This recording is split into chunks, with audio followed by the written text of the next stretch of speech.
and how this hunger for um, Black history kind of started. Well, the best of my memory is I was in Portsmouth, Virginia, going to church, and a gentleman came up to me and gave me a Benjamin Banneker comic book. And when he gave it to me, I was like, "Wow, a comic book? I ain't know a comic book. I've never seen it before." And then he kept talking to me about for his Black history. He kept talking to me after church about Black history. He even come over to the house. So one day he came to me after church and he gave me a coin. The coin was Booker T. Washington and George Washington Carver on it. And on the back of it, it said, "From the slave cabin to the Hall of Fame." I did not know that blacks was printing on money. And then it just the curiosity of it, the curiosity of what he kept feeding to me after church.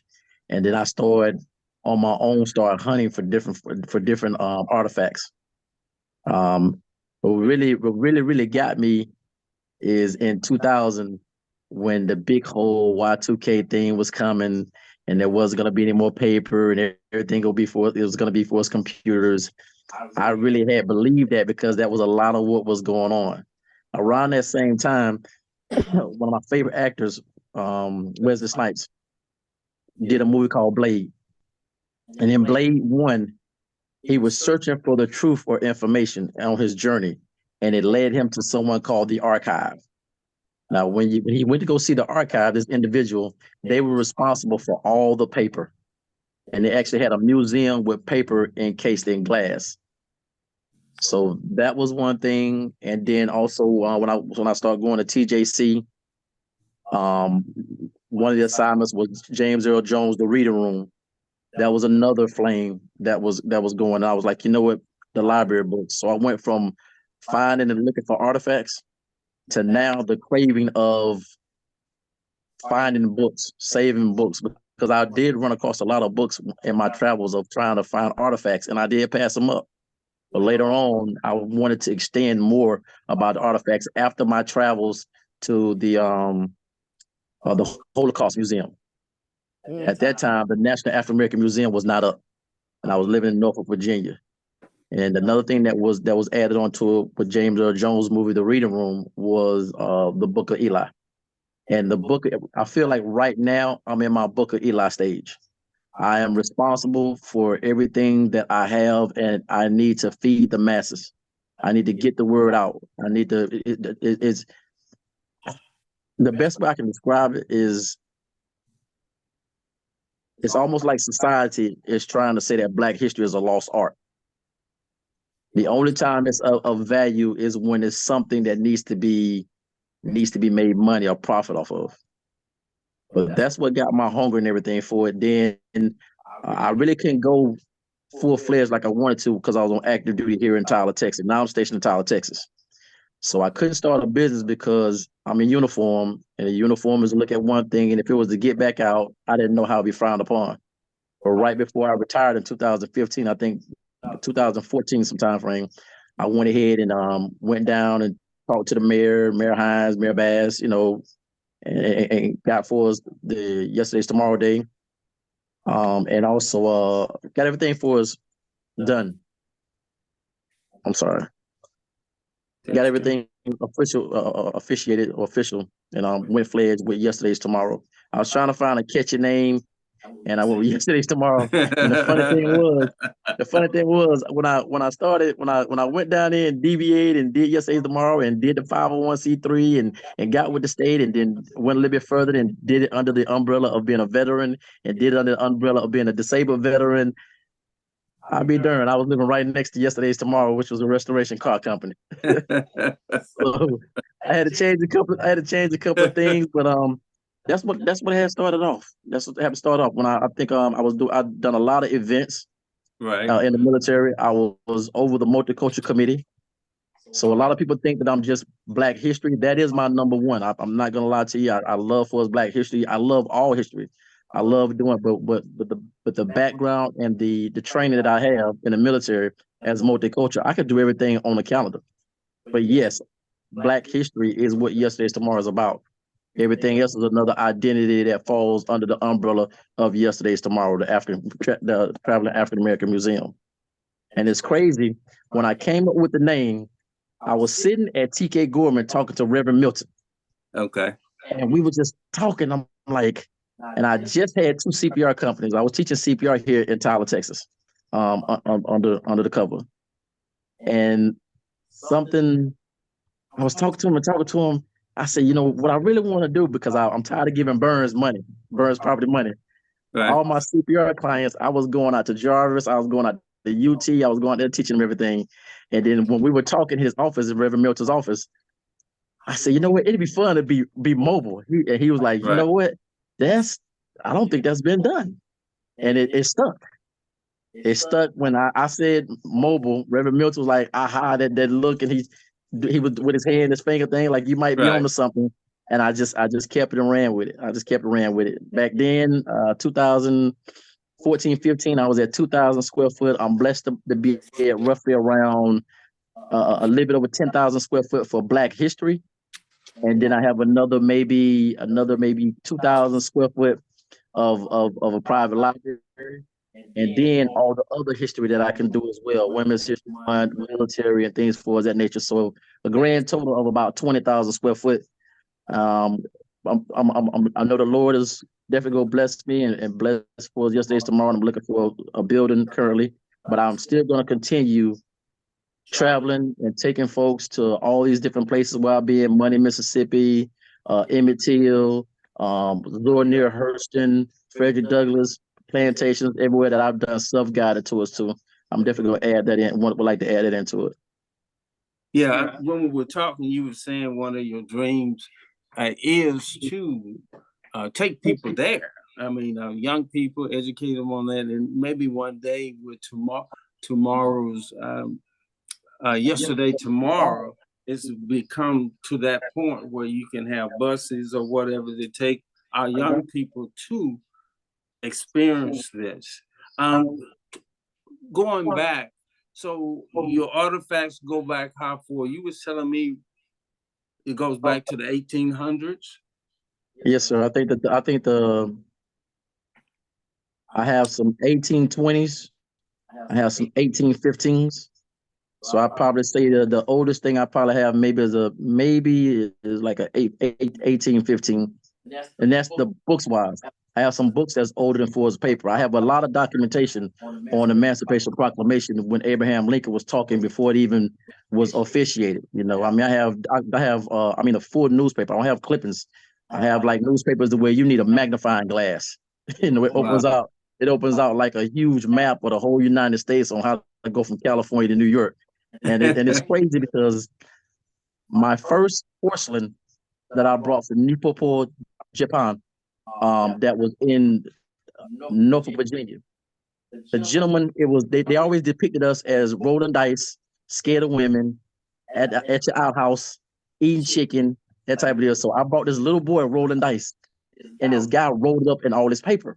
And so when I got home, and I got ready to unwrap it, something internally said, slow down.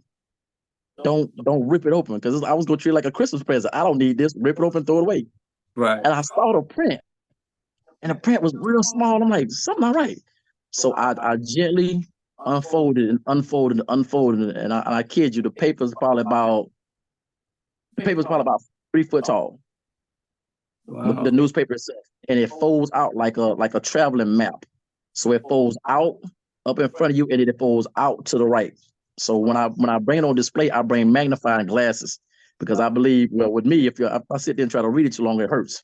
Right. And so I kept going back to him. I brought some Skolin, some SOS powder, and the theme of it is called it'll wash the black off you. And I saw some Darkest toothpaste. Now, the Darkest toothpaste, I didn't believe that. I just did not believe that about Darkest toothpaste, because they say you can see black folks at nighttime because of their teeth.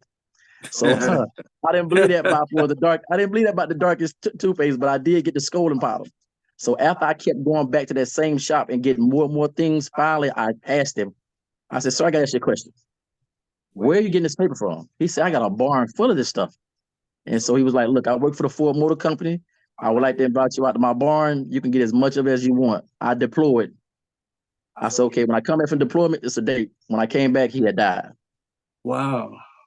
Wow. And so I don't know where he lived at or anything. I went back to old school treasures and Portsmouth Boulevard in Portsmouth, Virginia, and they said that he had passed away.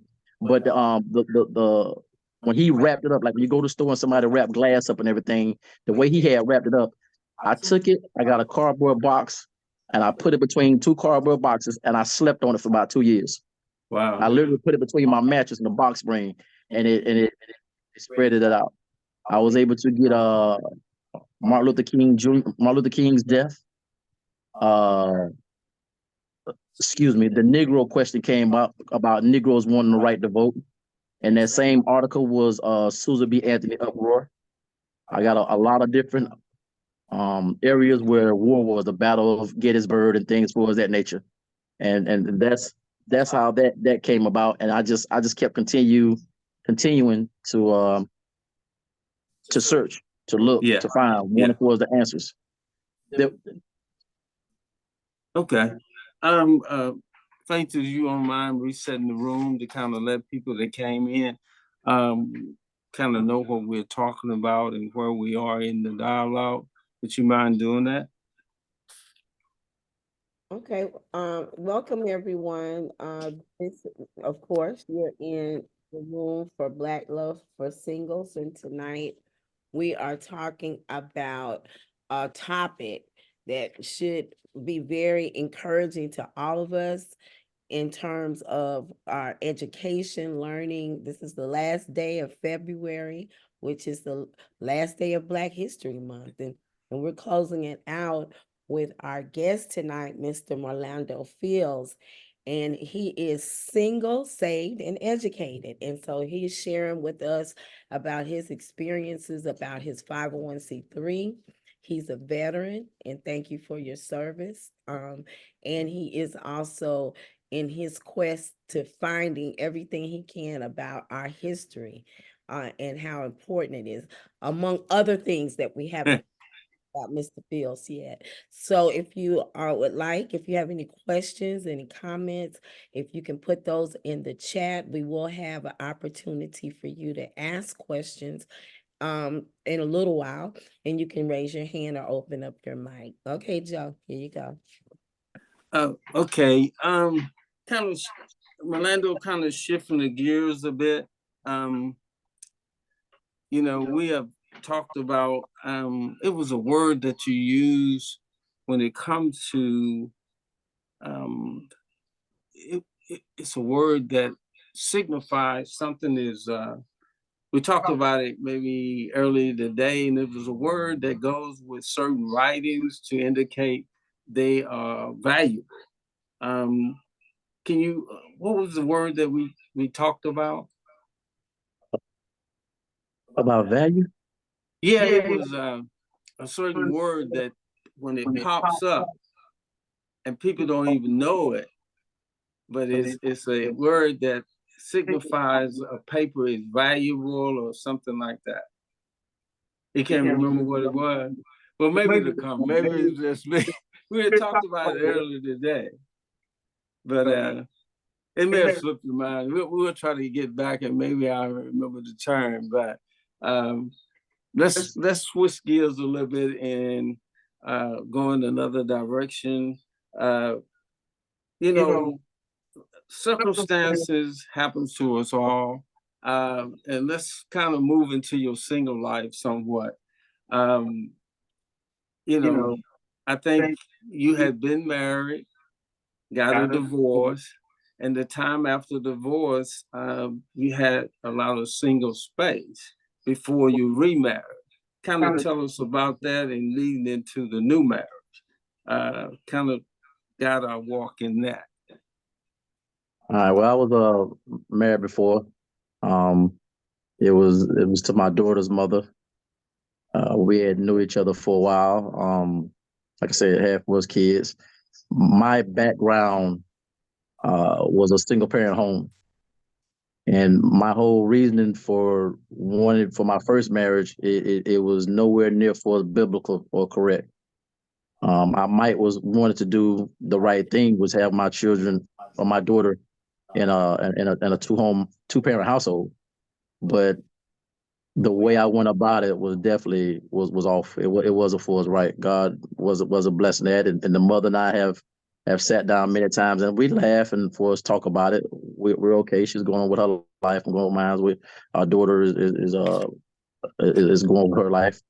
But after for us getting divorced, it took a quite a while before I got remarried, and I wanted to take everything that I had knew and what I did and what I'm supposed to do and biblically and be a better man and be more responsible with my second marriage.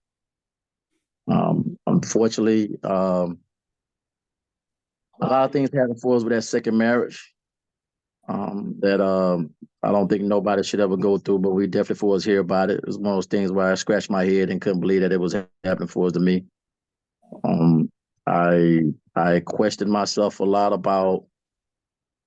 Matter of fact, I take that back. I'm sorry. I did not question myself a whole lot about what I did wrong in my second marriage. You know, I did wonder, but I just knew that biblically I was on a straight and straight. You know, I was supportive, did everything that I could do, you know, in the church, you know, you name it, you name it. I'm not gonna sit there and try to paint the picture that I was 100% was perfect. Sure. But I did everything and had mentors and searched God and searched biblically about everything that I was doing about for us as marriage here. And unfortunately, you know, it didn't work. It didn't work. But the blessing was my daughter Bailey and my son MJ Jr., Marlondo's Fields Jr. Um After that, things went sour. It went real bad. It went real bad when the divorce had came. I mean, I was disappointed on so many levels.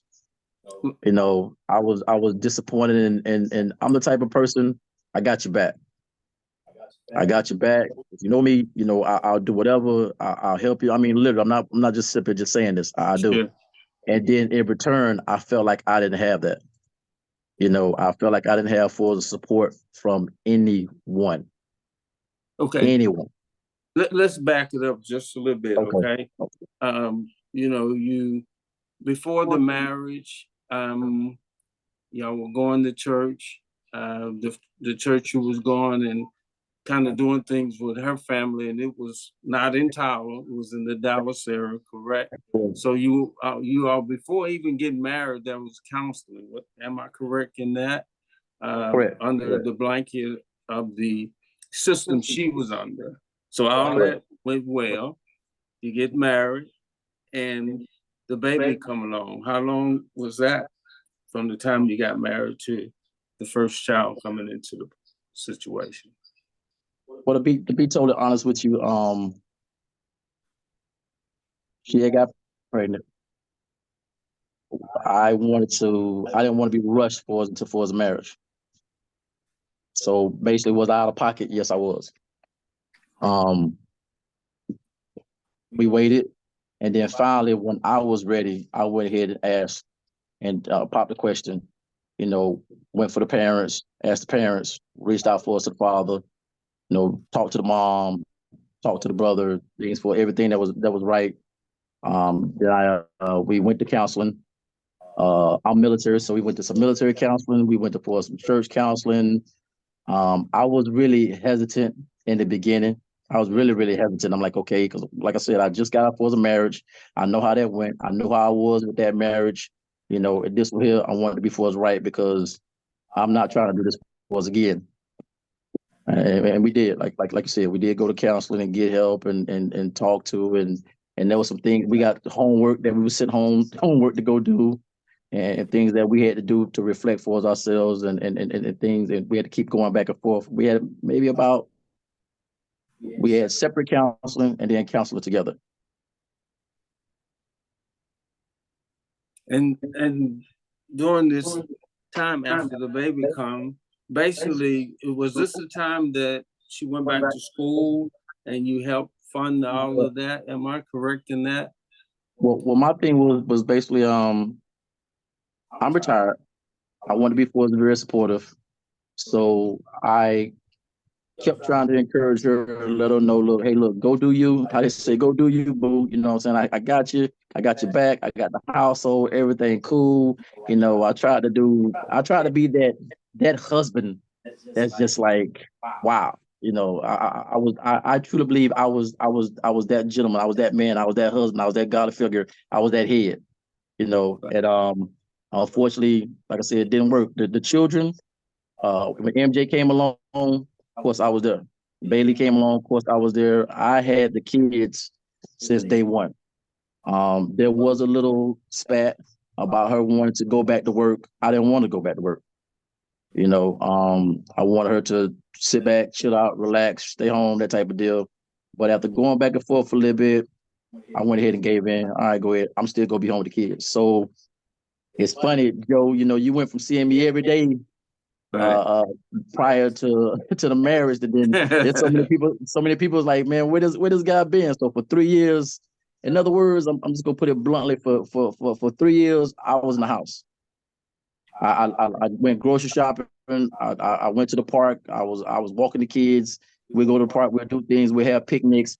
I was that stay home dad that I always said I had wanted to be. Everything was taken care of. Everything is blissful. Everything is great. You know, but for 3 years I stayed home. I wanted her to go and do her and support her, and you know, be a support structure. Yeah. I remember we talked about you had some antique cars and some other things that you even sold that to kind of fund the schooling. I remember one time you came up in the station wagon, and then on top of the station wagon, you had you had what was that on top? Those wagons. You had a wagon for Bailey. And you had two wagons, and it was on top of the car. And you drove up, and I'm like, wow. And you was telling me how people would see it in the city, and it implicated you had kids, and you was that dad, and people were amazed to see that. I mean, even when I saw it, but you know, and we're going into all of this, ladies and gentlemen, you know, and let me just park here for just a second. You know, we get the stories of all Black men don't do what they need to do. The news will portray us only if maybe got handcuffs, and is basically saying this story here, we're hearing firsthand. And his story is a lot of Black men that take care of their kids. I know several that maybe was left in a situation, and in your own situation, you had to dismiss some feelings of hurt, pain, uh, taken for granted, all those things because you had two kids that needed you. Um, you know, things going with the divorce got a little rocky. You was telling me how in certain situations you get into court and it was kind of everybody was against you. Even the counselors at her church, and we won't even get into the name, but it was in Dallas area. And when you got into certain court situation, the truth finally came out. Right. Kind of walk us through that just briefly, and we want to have some time maybe to entertain some questions. But yeah, I mean, I guess what I'm saying, was there a time you was real better? Okay, go ahead. I got you. Well, before we continue, I would like to say, you know, to the mothers, to the aunties, definitely the mothers, look, I salute you. Okay, I found myself in a position where I had to get out of the pity party, and I had to think that women, whatever color, for decades, years, since dawn of time, like whatever you want to call it, the situation I am in, it might be new to me, but it's not new to women. And so once I realized that, and then my father had turned around and said the same thing. But once I realized that for myself and understood it, it wasn't time to have no pity party. I had to tell myself there was no time to have a pity party. It's time to get out there and get on the grind, do what I need to do, take care for the kids. When we were in court, I asked, we did a little sidebar, and I asked, I said, look, go tell her, please, let's not do this. I asked multiple times, can y'all go talk to her, tell her don't do this, because, I was on child support for my son in Orlando, Florida. And Florida is not that much different than Texas. It's just Texas hotter. And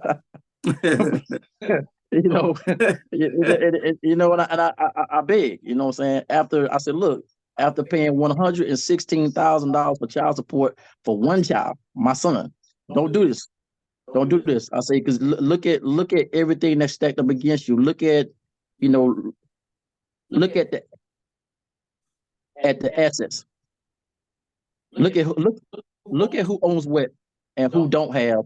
And if they're gonna want to look at the importance for the safety for the children, look at that.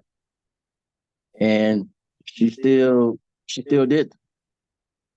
I mean, I tried multiple times to try to send kites, to send messages in a bottle, to send birds. I called people out of state to turn around, because we weren't supposed to be in contact with each other. I called people to other states. It was like being in jail. Look, I called this person to call that person. Because I know what it feels like. I know what it feels like to be going from job to job to job to job and never home. That's a possibility. That was a high possibility of that was what could happen for us to her. And then on top of that, the fact of the children. But she was like, nope, I want the judge to go ahead. I'm like, have you not heard about our judge? Have you not gotten a brief on what our judge is about? She's this, she's that, she family, she this, she that. She ain't what you are wanting to do. The judge is not about that. And I said, okay, all right, whatever. I was ready. So when we was there, the judge was like, who has the kids? The kids with you? They go stay. And so for about 5 or 6 months, every 30 days, almost felt like we was back in court because they wanted to see an update. And honestly, every update wasn't better than the next. And so they say, you know what? He gonna keep the kids, gonna stay where they are. And she hit the gavel, called it a day, the divorce decree, the whole nine, everything for us that nature. But it was crazy. I'm for the longest, I have a criminal justice background. I was disappointed in the police officers here in Tyler. And let me back. I was disappointed in the way the police system was set up. One moment, I'm in front of my kids late at night on the hood of a hot car, laid out, trying to dig through a suitcase, trying to pull out all the documentation to prove that I'm supposed to have my kids. Another time, I'm pulled over. A different type of a police officer got me hemmed up, telling me they don't care about the paper. We could just turn around and give her the kids anyway. Another time, I had another cop come out and knew what was going on, but he still wanted to go. I went through like 4 or 5 different altercations where I had to treat that paperwork from the judge like it was my birth certificate, like it was my wallet, like it was my license. Wow. Yeah. Because it was multiple times where they forced me. Once I went down to the police station and asked them for the body cam. They told me it was going to be $50 a minute. And they calculated that it was about a couple of hours. I turned around and got that man boss on the phone and told him, I don't care if it's $1 million. I want that body cam. So once I got the body cam, I was proven to be, I was right with that. I got the police tried to back up the police, but when they came out, the whole nine, I had one cop turn around and say, you know what, if you feel that the kids are in danger, bust out all the windows. Like, what? You can't turn around and tell her that. You know what I'm saying? Then I mean, there was some things where I was out of pocket. There was one incident where I was almost shot in my own house. I was in my drawers. When the cops came, I was like, you know what? let me pull up Denzel Washington and just get down to my drawers and just walk around my house while I'm arguing with these cops about they're trying to break up this household. And then the cop turned around and pulled, we're going to separate the kids and send them for us to children. We're going to separate them. We're going to take the kids. and separate them. And I'm like, look, y'all came here. We were home. Y'all came here with this bull jump. Wow. But like I said, the one that got me the most was when the cop, well, no, it wasn't the most. Another incident was where a cop came to my church and told me, we finna get him too. And I'm like, no, you're not. I got documentation. And then I found out he was another type of cop, because I had every law person you could think of, you know what I'm saying, come forth to me. So when he came to me, and he was like, well, he said, we finna give the kids. I said, you know what, don't worry about it. I said, don't worry about it. I turned around and put Bailey and put NJ in the car. I drove out of the parking lot doing like 5 miles per hour. I'm not gonna lie to you. When I hit 49, everything that LS Motor had, I had it hitting the rubber. And I hit the highway. I hit the highway in case I was being followed or whatever, and I took off because he told me as long as I was there in his sight, he was gonna take the kids and give them to her. He don't care what the paper said. And I kept going back to court trying to tell him, look, hey, this is not working. But I don't mean to be getting off track, but that's some things that turn around. That's what happened. Right. Yeah. And to now, I mean, today, just to kind of bring things up to speed, now you have a point where you drop the kids off, and you were sharing with me, you make sure it's lighted, make sure there's plenty lighting around to make sure. Hey, we had to meet at Fulton Park at the police station. And so I was like, all right, cool. We'll meet at Fulton Park. We'll meet at the police station. No problem. That was all good. And then when we went back to court, they was like, you know what? We don't think that's good for the kids to be at the police station. I'm like, so you don't think it's good for kids? What about me? Kids, hey, do you not hear some of these stories in the news? Like, what about me? Like, we go meet at McDonald's. I say, so what? So y'all can say where the cameras at? And they say the guy that was doing fries didn't upload the battery.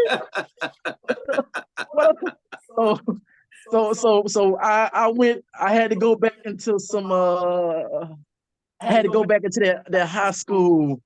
My nickname is Booney in Orlando. I had to go back to that high school. Your nickname was what? Booney, Booney. Okay.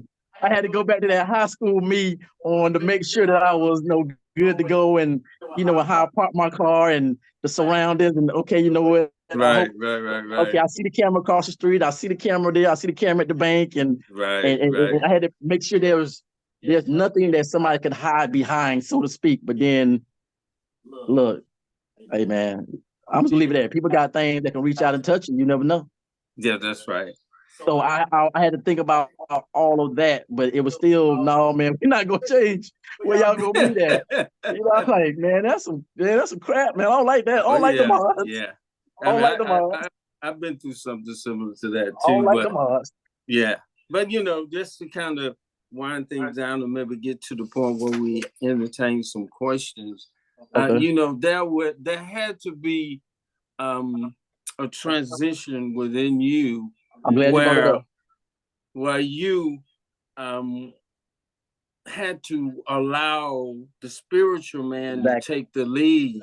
And with that said, you had to do a lot of forgiveness. I know at one point you told me the in-laws was very antagonistic, and even through some of the sessions, she had said certain things, but it would reveal that you were right about things, but they was always on her side and antagonistic. The mother was jumping in, and I remember you said you was coming back from a trip with the kids and you was running late, and you called her, and still they was trying to get the police involved, and you didn't call her. So it was a situation. So just speak a little on that, and then we're gonna kind of ease to a close on what's in there. I'm learning more about this whole thing with Forest Kids. Like I say, mothers, women's, aunties, grandmas, I salute you. That one incident I had to leave, I had to bury my uncle that raised me as my father. And I let her know, hey, look, I'm gonna be late. And we had got it all settled, me and the mother, and then the mother-in-law wanted to jump in. And so she tried to get me for abandonment. I'm like, what? She's like, yeah, we go. I said, look, man, I said, look. I reached out to the mama. I said, look, get your mama. you and I through the court system because there's this program called the Wizard. So we have to talk to each other on the Wizard, which is ridiculous. Everybody, look, I don't agree with it neither, but I mean, we're getting a little bit better, but they definitely want the Wizard involved in our lives until the kids are 18. Plus, you got to pay for that. FYI, anybody out there, you got to pay for that. It's $100 a month. $100 a year.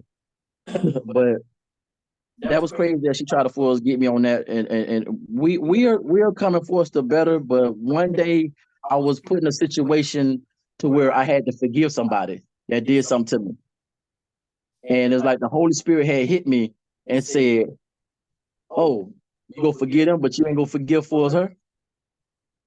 And that's messed up. And I was like, hold on now, you telling me? I'm like, God, you know what I've been through. You know what I've been through. It's hard for me to meet her at for drop off. But I had to. So not only did I forgave her, I turned around and called her and told her, well, I left a voicemail and I texted her and I was like, look, I forgive you. I forgive you for all this because I couldn't move forward. I thought I was moving forward, but I wasn't. But like I said, once again, I forgave somebody else for doing something not as bad as the situation I went through. But forgiveness is forgiveness. That's right. And I had to, Lord, tenderize my heart. Yeah. Soften up my lips. And I just told her, look, I'm sorry. I'm sorry for how things turned out. And I'm sorry for how things are, and I just pray that we could, for us co-parent, it be for us a better co-parent for the kids. It's about the kids. It's not about for us. I pray that you find someone that love you and treat you the way that you want. I pray that you find everything that you want, everything that you need, you desire. God, fulfills everything for you. There is no us. This ain't me trying to ask to get back with you. I say, but we have kids, and that's where we stand. That's it. Let's learn to be better for us co-parenting. And right now, it's day by day. Yeah. It's day by day. I know you want to switch gears. Can I tell you something funny? And I can't believe I'm going to turn around and say this out loud, but I'm going to go ahead and put it out there. One night I was at home. I had just put the kids to sleep, and waiting till his hair was on. I think I told you this. Waiting till his hair was on. Right. And John Wick was on. Right. John Wick was on. Action, pow, bang, bang, shoot him up, gun him down. And waited till his hair was on. I went back to the part on waiting till his hair. I like, girl, that man, he don't want you. He don't want you. I'm sitting on the couch crying. Girl, that man don't want you. He lied. He lied, girl. Don't believe him, girl. Don't believe him. And I sat up on my couch, right? I said, man, what's wrong with you, bro? You serious? You better turn to John Wick. So I turned to John Wick, right? I turned to John Wick. I saw a couple of heads getting blown off, shotgun, AR-15s, semi-automatics. I was like, oh, well, I almost lost my manhood for a second. Man, I clicked and went right back to waiting this hair. Man, my whole couch was soaking wet. I was crying. I was crying. Girl, please shine. Sunshine from Harlem Nights, girl. It's gonna be all right. It's gonna be all right. It's gonna be all right. It's gonna be all right. It's gonna be all right. Angela Bassett, look, go ahead and set that car on fire. Man, that's all right. Hey, but I was like, man, ain't never tell nobody that story. They ain't gonna believe that, man. Yeah, but man, 20 years. Go ahead. I just love your transparency and how you've gotten to this point. I'm gonna go back to Faith. Faith, you want to kind of see what's in the chat room, or maybe questions? I'd like to know what is the time frame from now, what you have gone through in your process with your children? Has that been how many years ago? All of it started in 2022 and got finalized in January 5th this year. Oh, okay. So it's kind of fresh off the press then. The only thing fresh off the press is the judge finally signed the paperwork. Right. Besides that, I mean, in so many words, when she left, she left. And but at the same time, according to the state of Texas, if you know the rules, you can't until it's done, you can't keep somebody from coming to the residence without a good reason. Okay, so since you are now at that point and everything is signed, sealed, and delivered, how are you walking now into your if you would say your legal singleness season right now? It's steady. It's steady. I'm just taking it easy. I had to do something for myself because, like I said, I had been home for 3 years. So the first thing I did for myself, because like you heard Joe say, there was a lot of calls I had. I was going through calls and doing things of that nature, and I sold a lot of stuff to make sure that the house was taken care of, and definitely wanted to make sure there was no debt. But the first thing I had really did was I went back to school and I got my degree in criminal justice. Okay, good. And I had to learn how to basically move somewhere in more silence. I'll start working more on revitalizing yesterday's tomorrow. Faces, which is Fields African American Center of Education and Study, which is 6,000 books on Black history, all things Black history in general. And for the dating, I had to turn around and tell the Lord, and someone had told me, just pray to God and ask Him to send you a woman that He wants for you. Not like I was just superficial. Oh, she got to do this, be this tall, waistline that. I wasn't that guy. Never have been. But that was different to turn around and put it once again in the Lord's hands. And Lord, you send me who she's gonna be. And I just need to wait and not be impatient. I'm changing my whole spiritual walk. Amen. Amen. I So think that's good. I think that's really good to hear you say that, you know. Oh Lord! Hey, are you fact checking me? Are you fact checking me? That's my mother on the phone right now. Oh my gosh! Do I still got a key to the house? No, you allowing the Lord to direct your path. And Yes, ma'am. that's the good thing about it. When you put God first in everything you do, it's going to come out the way it is. He wants it for you. So it's just like you did a reverse where you lay it out. You ask the Lord exactly what you want in a woman, and you just said you want a woman that loves Him. So that's really great. How many men ask for a woman that loves the Lord?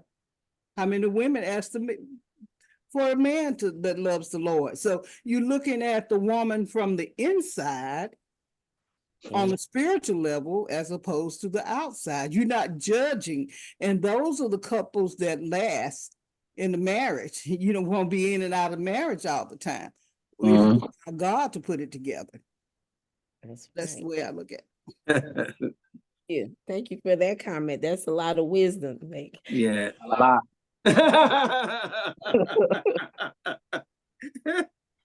Thank you. I told you, hey, look, y'all got somebody fact checking me now. She know me. She know me. So all you gotta do is turn around and look at her and give her the eyes. Is he telling the truth? And she can give you a check or X. I thought it was somebody else. So like another question came. Yeah. Oh, okay. I'm sorry. Someone in the chat wants to know how old you are. I'm almost 50. Almost 50. Okay. No. So you saying you're knocking at 50? I think I stopped counting in my 20s. I think I'm 49 years old. November 10th, 1975. I'm very intrigued about your 501c3, and I think it's so needed. And I'm a former resident of Virginia Beach, so I know that well. Another fact checker. And used to work at Fort over in Hampton in the moat. And so you probably know about the Casemate Museum over there where the slaves came in, from Africa and came in, and they also kept them it's a prison there in the moat at Fort Monroe. And I'm very familiar with it.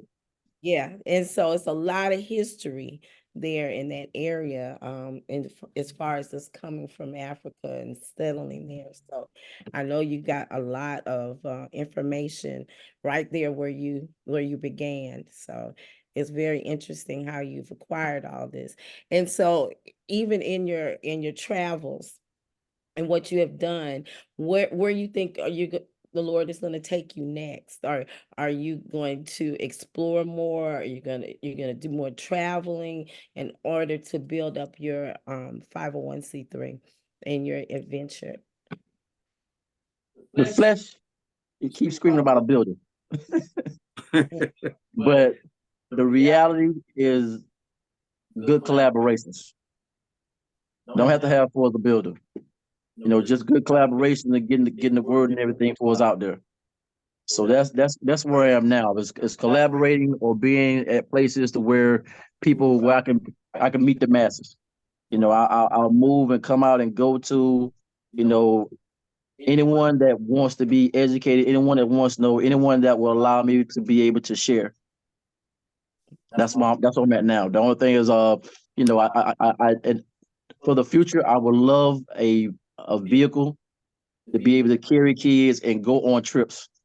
Because I'm military, so I can take the kids on the base and they can stay in the hotels on the bases. So the hotel is, when I did my travels and things, the hotels are basically for us taken care of. Or even when I was, going up all the way through DC, about Baltimore Black Wax Museum, going up there, I just turned around and jumped off the highway and stayed at the base and stayed at the hotel. It's $13 back then. I don't know what it is now. And then also have a brick and mortar so people can come to it. And I still want to travel and go out. I still want to travel. I love the hunt. I'm so excited about the 3 or 4 artifacts I just recently got on Saturday. It was so exciting to find them. I found some artifacts on Christianity. There used to be a newspaper in Texas that was a Christian newspaper, and they talked about hangings and church bombings and things for that nature. And that paper goes back to 1920. And I have 1920, 1930, 1940, 1950. And I'm very, very excited about. No one has seen it. I'm very excited about for displaying it. Right now, I just cater, like I did a martial arts studio before I came here for this interview.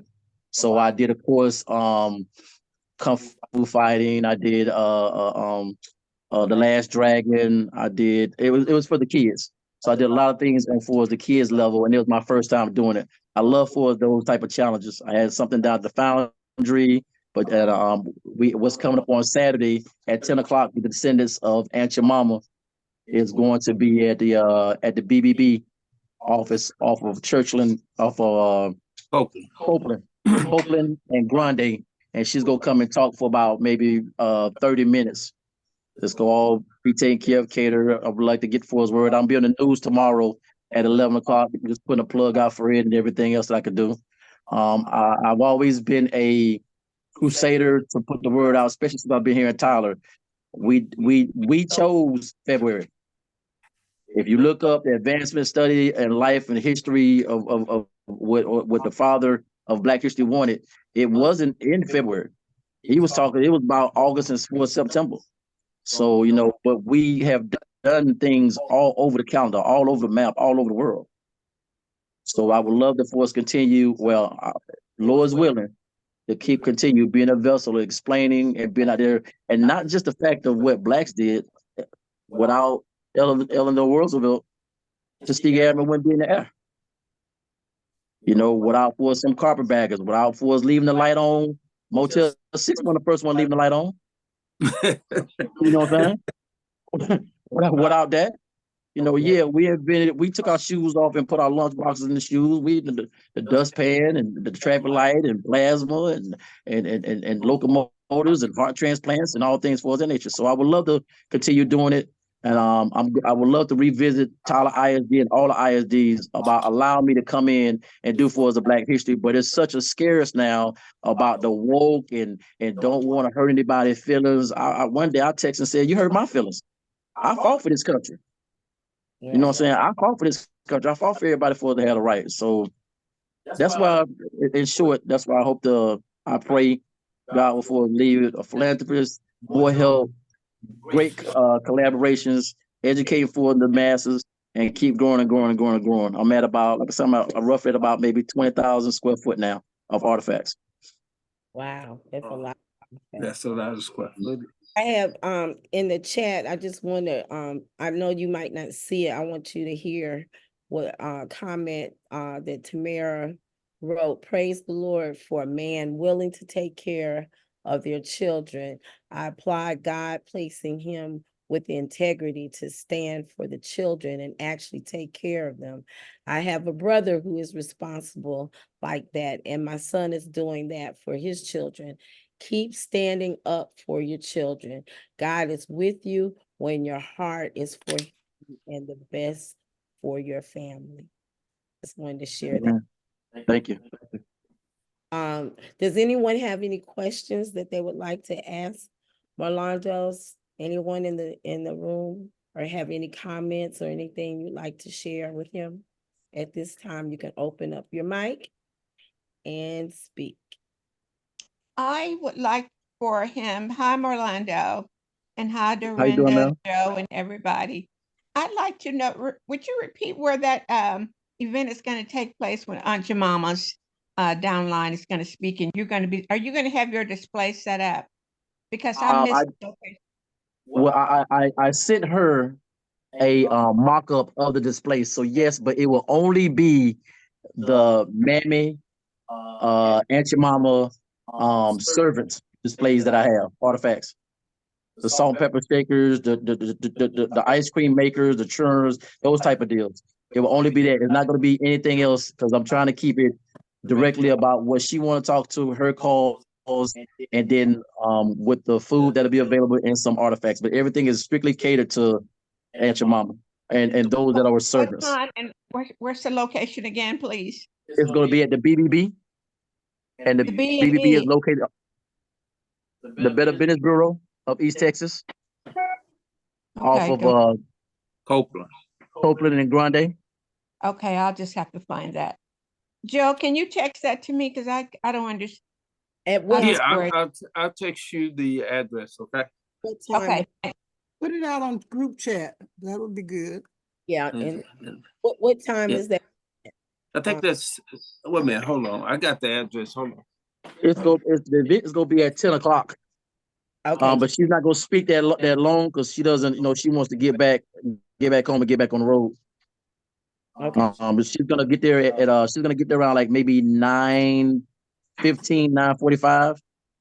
There's a couple of interviews that she has to have with the local news and everything, talk about her calls and what she's doing, and then she'll go into it, speak to the public, may ask a few questions, and then after that she's gonna leave.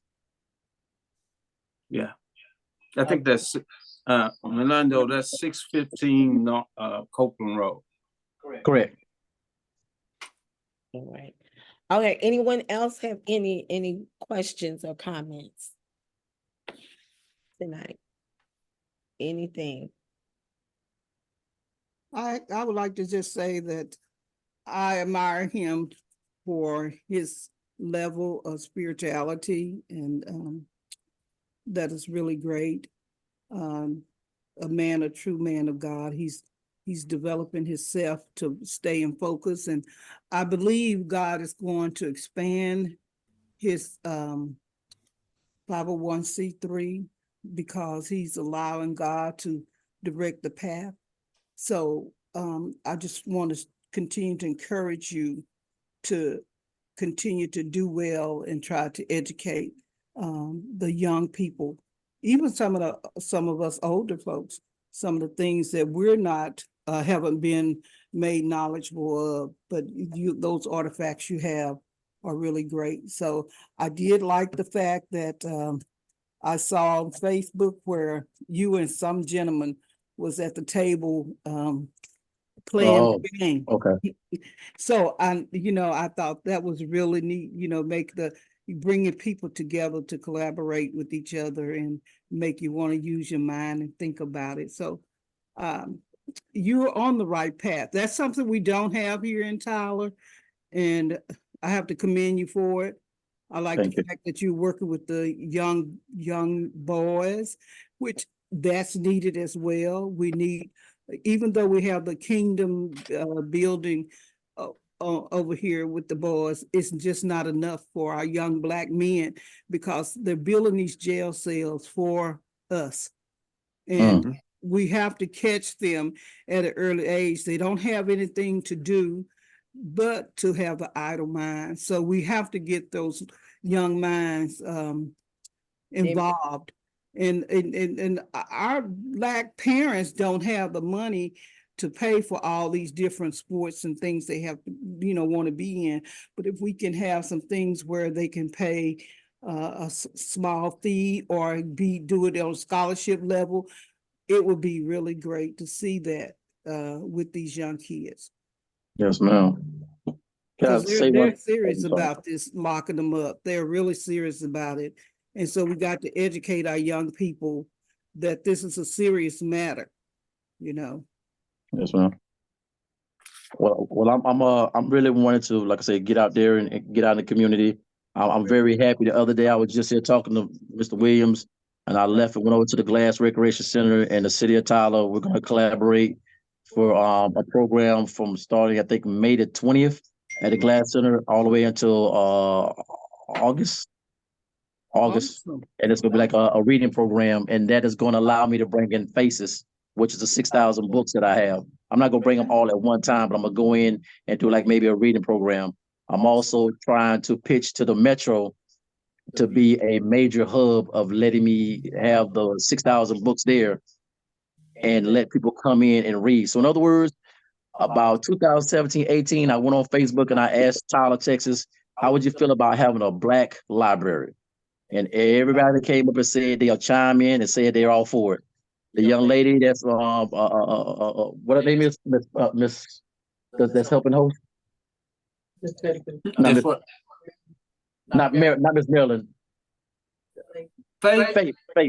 Faith. I don't know if you remember in Portsmouth, Virginia, they had a Black library. And that's why I used to live in Portsmouth. And that's what gave me an idea when I came to Tyler. I would like to try and take those books and make one. So that is something that's near and dear to my heart.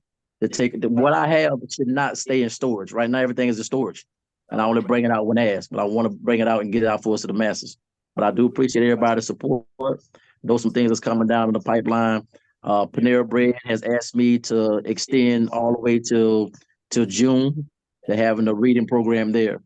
So twice a month, starting after Saturday, I'll be going into Panera Bread to be bringing the books, just trying to get the word out and have people come and read, eat, and just break bread. That's a good ideal as well. We have this organization for the social workers that we do Dr. Seuss reading every year over at the Glass Center. And I was so amazed to see all the kids that wanted a book. Can I keep this book? Can I keep this book? So we ended up doing like a little book corner over there at the Glass Center. It's still over there. And even parents wanted to know, can I take this book? Can I take this book? So that's a great thing. And I think you're going to help a lot of people because that's where we go lacking is educated reading. You have Correct. to push them to read because they're not getting it in the school system anymore. So I think that's really great. Correct. And then also at the Tyler Library, they refurbished their room that you can utilize is for nonprofit organizations to have different events there, and it's Yes, really ma'am. Yes. I'm there from time to time. I was the president of the library before I retired from the Navy. Well, I'm sorry, after I retired from the Navy, I was the president of the library. And then I left to go below glass at UTA in Arlington. And Faith, you're talking about the auditorium. Yes, there. Yes, ma'am. It's free as long as it's open to the public. Correct.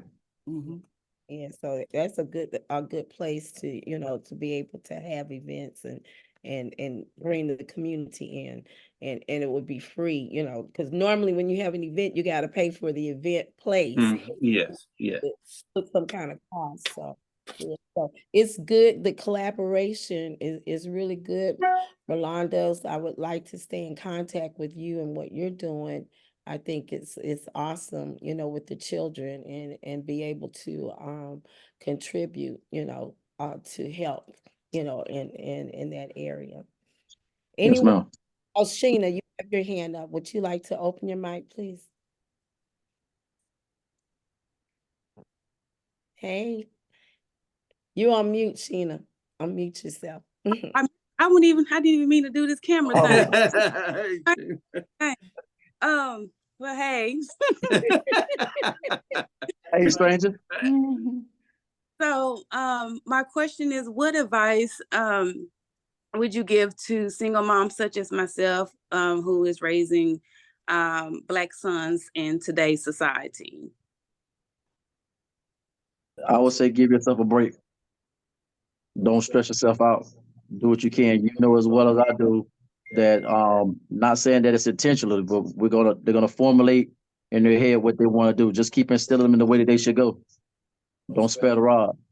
Still for us, kind of be on them, but give them some room for us to grow.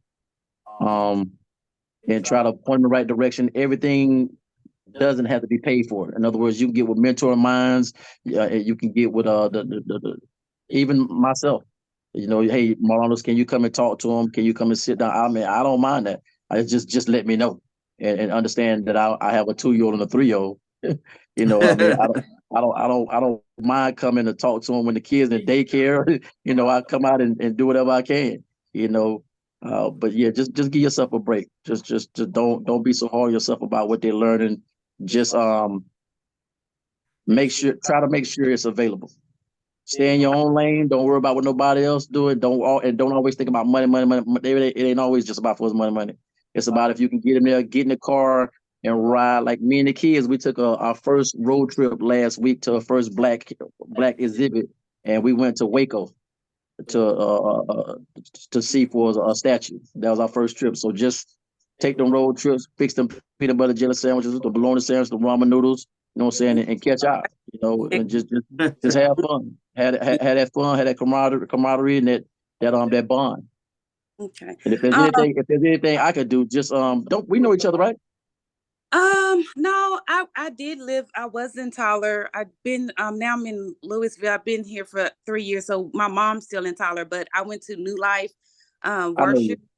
I know So you. I'm maybe from church because Yeah, singing ministry. yes, we are members of New Life Worship still, and Yes, me and Tamika, we would go there. But my son, he had a mentor, which Ricky Gardner in Tyler. So Ricky Gardner was my I son. heard about him.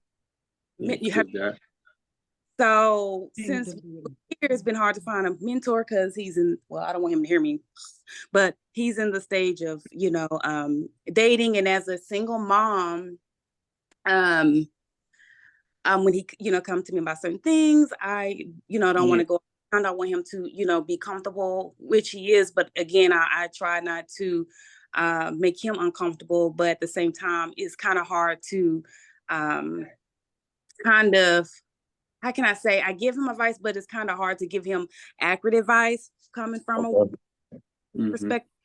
But since we've been here in the DFW area, it's been pretty hard to find him like a mentor that would actually give him those advice. But I mean, I've taught him about if the police stop him, make sure he have his hands on the dashboard, make sure, you don't try to reach for it, everything. Like I try to go through the basics before when it comes to the more manly things. That's where I kind of get a little kind of stuck in that area because I'm not a male, I'm a woman. So, just I don't know. Question: what area are you around? Are you near Arlington? So I'm in Louisville, which is near Carrollton, Plano. Oh, you're on that side. Grapevine. Okay, Yeah, I don't know much about it. Yeah. You have 2 men on the phone, on Zoom right here. And You got- you can have them to Zoom in. They can do it Zoom time, I said you got my FaceTime. Okay. Yeah.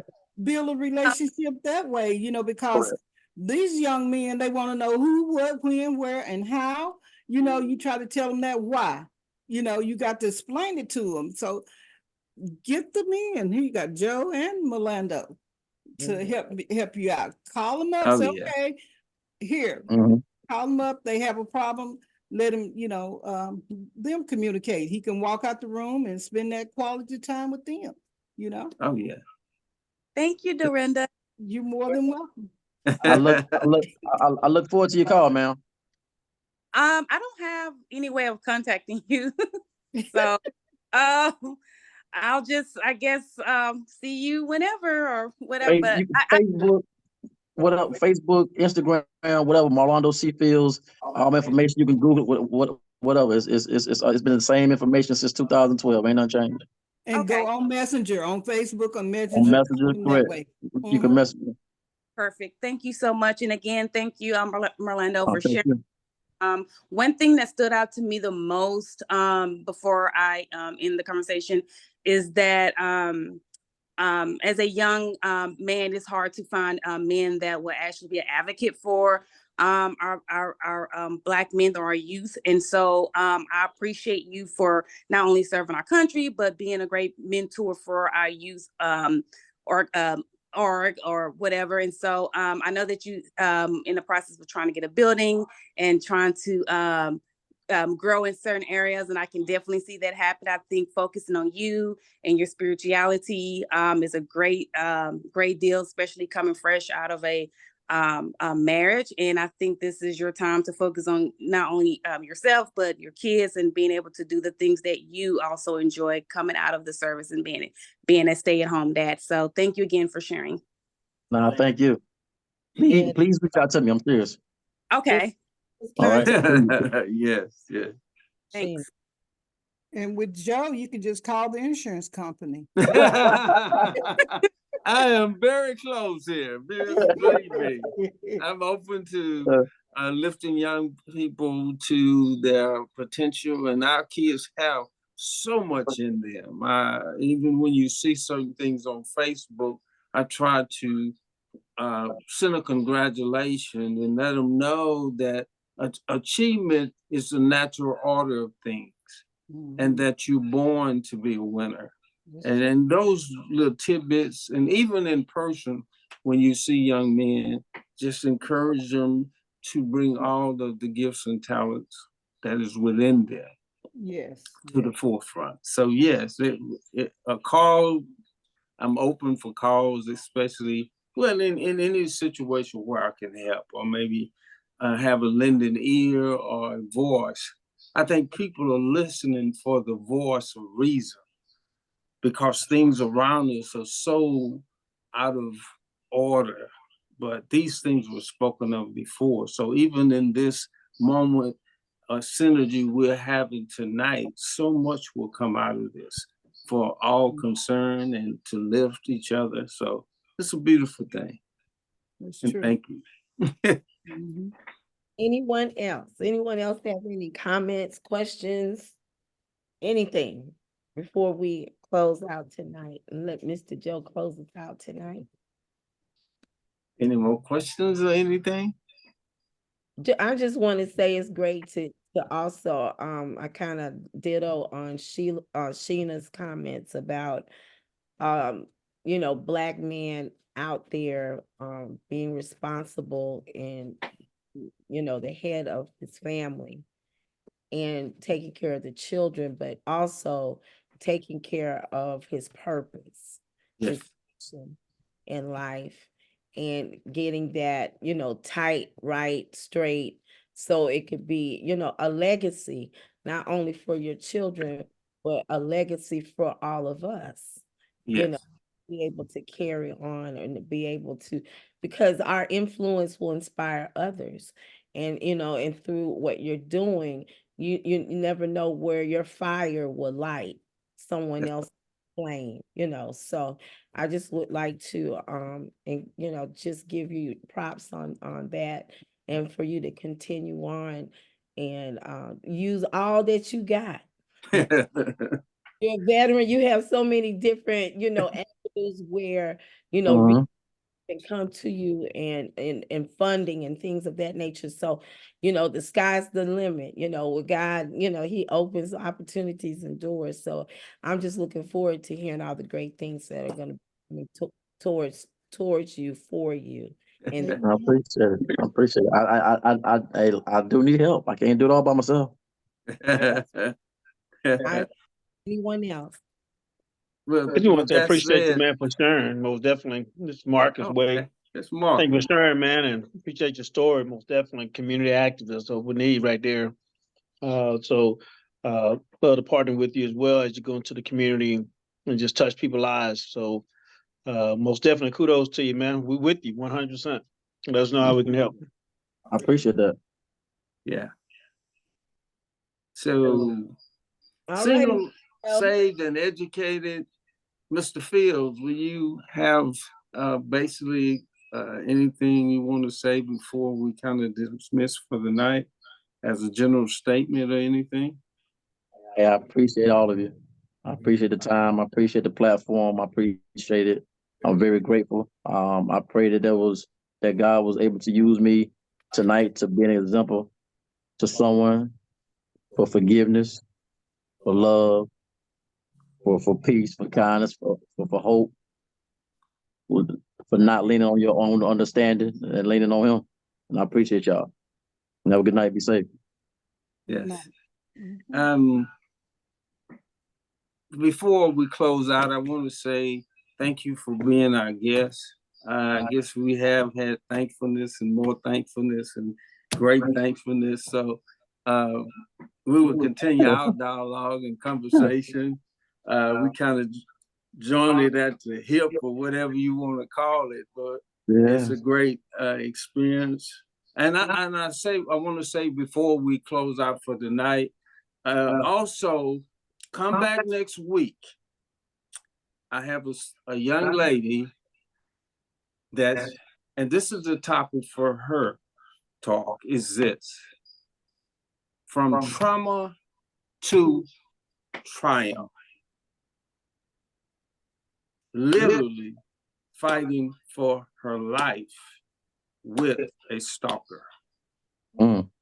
So come back next week, listen to her heart, listen to her story. Tremendous recovery. This is years later. So come back to tune in to Black Love for Seniors next week, and we're going to hear from trauma to triumph. And with that said, we'll close out tonight. Melinda, pray us out. Dear Father, we come to this evening, Lord. We just say thank you, Lord. Thank you for this time. Thank you for this unity. Psalms 133, behold, how sweet and pleasant is for brethren, for all of us to fellowship, to dwell into unity. Lord, as we go about our ways, continue to be with us and bless us. In Jesus' name we pray. Amen. Amen. Amen. All righty. Good night, everyone. Good Night, night. Till we meet Night. again. Thank you, Merlando, for coming on. Appreciate it. All right. Good night, Mom.